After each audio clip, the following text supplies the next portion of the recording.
상한제 발표에도 건설주들이 강세를 보이고 있습니다. 대다수 건설사들이 이미 이달 초에 이 해당 이슈를 선반영해서 이 저점을 찍고 반등하고 있다 이런 분석도 나오고 있는데요. 어떻게 보십니까?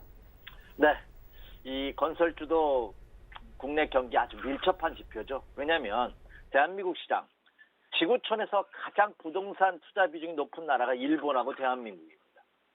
그 다음에 중국이죠. 이 동남아권이죠. 전 세계적으로 미국을 포함한 유럽 선진국 증시는 부동산 투자보다는 그렇죠. 주식 투자 비중이 훨씬 높습니다.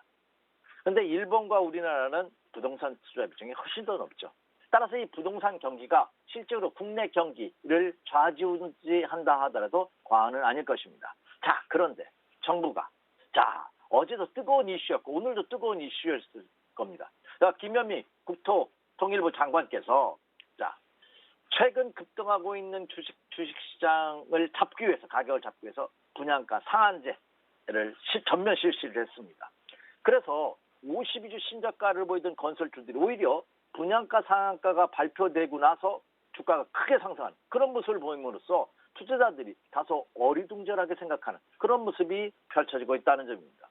따라서 분양가 상한가 제도 시행에 어떤 역설적으로 주가는 상승하는 그런 모습을 보임에 따라 참 이상하다. 이 건설주가 바닥을 찐 것이 아니냐. 이제 좀 매수해도 되지 않을까 하는 의견들이 제시되고 있는 것이 사실인데 이것에 대해서 한번 간단 명료하게 짚어보도록 하겠습니다.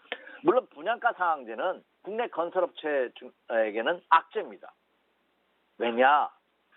이 분양가 상한가가 적용이 되면 건설업체들의 수익이 감소할 수밖에 없는 것이 사실입니다. 수익성의 하락이 예상되고 있고 건설사 수주가 감소할 것이고 그리고 분양가격이 인하됨으로써 건설사에서는 악재입니다. 그런데 주가는 상승을 했습니다. 이것은 이미 분양가 상한제가 갑작스럽게 발표된 것이 아니라 이미 예고되었다는 점, 오히려 이로 인해서 불확실성이 해소됐다는 점이 투자 심리를 자극한 것으로 판단이 되고요. 또 하나는 모두에 언급해드린 바와 같이 이미 국내 건설사들이 52주 이미 신저가를 행진을 보임으로써 대형 건설주들 같은 경우에는 고점대에 거의 절반 이상, 50% 이상 크게 감소한 모습을 이미 보였다는 점입니다. 자, 그렇기 때문에 어제 현대건설 3.1%, 삼성물산은 무려 4%, 그리고 GS건설도 1.8%대, 대형 건설사들도 일제히 상승하는 모습을 보였고요. 중소형 건설사들은 상승 탄력 좀 더 좋았죠. 3호 6%, 동아지질이 무려 7.7% 급등했고요.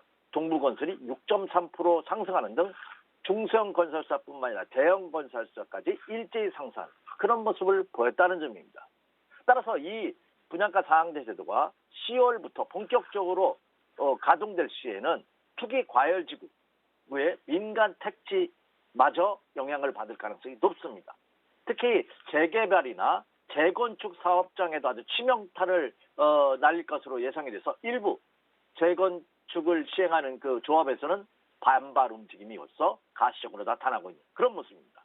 따라서 이 분양가 상한제로 인해서 정부가 강도 높게 추진함에 따라 이제는 어떤 그 꼼수로 후분양을 하기 위한 일부 회사들한테도 공정률 80% 이상의 강도 높은 조건을 제시함으로써 그 꼼수도 통하지 않는 그런 모습을 보여주고 있고요. 또 고가 주택의 경우에는 그 HUG라고 하죠.